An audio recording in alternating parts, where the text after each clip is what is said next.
Yeah lie detector test కు నేను ready. Revanth Reddy నువ్వు రెడీనా? కేసులపై బహిరంగ చర్చకు సిద్ధం. డేట్ టైం నువ్వే ఫిక్స్ అయ్యి నేను వస్తా. ఏసీబీ ఈడీ ఒకే రకమైన ప్రశ్నలు అడిగా. ఈడీ విచారణ అనంతరం మాజీ మంత్రి కేటీఆర్ అంటూ చెప్తా ఉన్నాడు. సిగ్గులేని బతుకు కేటీఆర్ది. ఎందుకో నేను చెప్తా.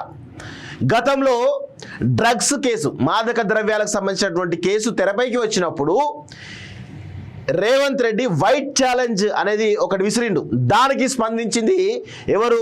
కొండా విశ్వేశ్వరరెడ్డి స్పందించిండు, బండి సంజయ్ స్పందించిండు, చాలా మంది కూడా స్పందించిండు. మరి కేటీఆర్ అప్పుడు ఎందుకో స్పందించకుండా కోర్టుకి ఎందుకు పోయిండు? అప్పుడు నువ్వు చేస్తేనేమో సంసారం అయింది, ఇప్పుడు రేవంత్ రెడ్డి ఒక రాకపోతే వ్యభిచారం అవుతుందా? ఎట్లయితుంది కేటీఆర్ చెప్పు? సిగ్గుండాలి కదా. నువ్వు ఈ లైట్ డిటెక్టర్ ఛాలెంజ్ ఇస్తున్నప్పుడు గతంలో ఉన్నటువంటి వైట్ ఛాలెంజ్ నువ్వు ఎందుకు స్వీకరించలేదు?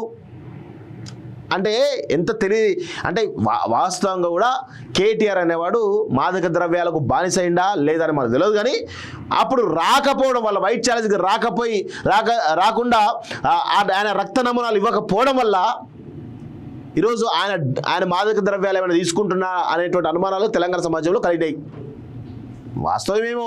ఎందుకంటే రేవంత్ రెడ్డి లాంటి అంత పెద్ద నేత, ప్రతిపక్ష నాయకుడిగా ఉన్నటువంటి రేవంత్ రెడ్డి ఆ రోజు వైట్ ఛాలెంజ్ విసిరిండు అంటే ఖచ్చితంగా ఆయనకు సమాచారం లేకుండా విసిరాడు. బరాబర్ 100కు 200% ఆయనకు సమాచారం ఉంటుంది. మరి అప్పుడు ఎందుకో రాలేదు? అప్పుడేమన్నాడు? రేవంత్ రెడ్డి పైన కేసులై కోర్టు పోతే తప్పు చేయనోడు కోర్టులో చుట్టూ ఎందుకు తిరుగుతాడా? తప్పు చేసినోడు విచారణ ఎదుర్కోవాలి, కోర్టుల చుట్టూ ఎందుకు తిరుగుతాడు అని చెప్పేసి అన్నాడు. అదే దొంగ మళ్ళా కోర్టుల చుట్టూ తిరుగుతాడు. సుప్రీంకోర్టులో మెట్లెక్కిండు, హైకోర్టు మెట్లెక్కిండు, అన్ని మెట్లెక్కి తిరుగుతా ఉన్నాడు ఈ దొంగ.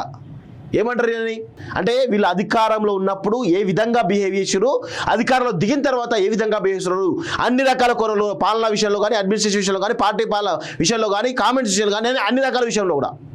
అధికారంలో ఉన్నప్పుడేమో ప్రజలను పురుగుల్లాగా చూసిరు, ఇప్పుడేమో ప్రజలను దేవుల్లాగా చూస్తూ ఉన్నారు. అసలు వీళ్ళను ఈ మళ్ళీ అధికారంలోకి వస్తే మళ్ళీ ప్రజలు పురుగులాగా చూస్తారు కదా, ప్రజల్ని తమ కాళ్ళ కింద చెప్పులా చూస్తారు కదా. మరి వీళ్ళని ఎందుకు మనం ఎంకరేజ్ చేయాలి?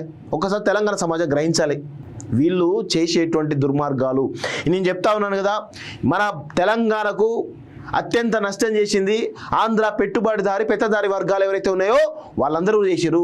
ఒక లగడపాటి రాజగోపాల్ కానీ, ఒక కావూరి సాంబశివరావు కానీ తెలంగాణకు పెట్టుబడిదారులుగా, తెలంగాణ దోచుకున్నటువంటి పెట్టుబడిదారులుగా మనందరం గుర్తించాం. వాళ్ళకంటే కూడా కల్వకుంట్ల కుటుంబంలో ఉన్నటువంటి వీళ్ళంతా కూడా చాలా పెద్ద ద్రోహం చేసిరు, చాలా పెద్ద దోపిడీ చేసిరు. ఈ విషయాన్ని మనందరం కూడా గమనించాల్సిన అవసరం ఉంటుంది.